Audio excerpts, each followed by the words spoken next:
તો જય ઠાકર ને જય દ્વારકાધીશ. તો આપણે તો હવારમાં ગાડી લઈને નીકળી ગયા ખેતર બાજુ.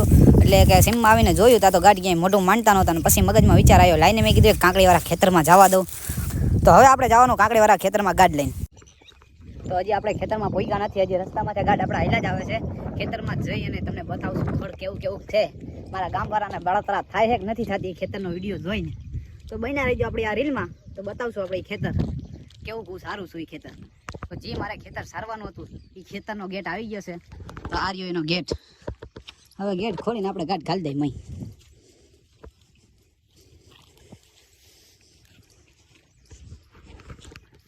આયલા જ આવો તમે તમારે ખડ જોઈએ કેવું કેવું છે. નાકામાં તો જોવો હજી આવું થઈ ગયું હે, અંદર જઈને જોઈ કેવું ખડ છે, જોઈ બતાવી તમને. તો હવે આપણે ફાઇનલી ખેતરમાં આવી જ ગયા છે.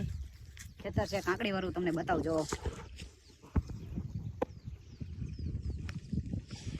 કાંકડી વાળું હજી અંદર ખેતરમાં ગાઢ નથી પોઈ ગયા, ખેતરમાં પોગે એટલે તમને બતાવું.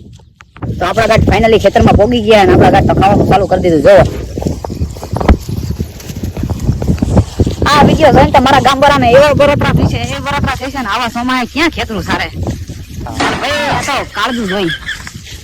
વિડીયો સારો લાગ્યો તો લાઈક શેર અને ફોલો કરી નાખજો, અને બને એટલો વિડીયો શેર કરજો.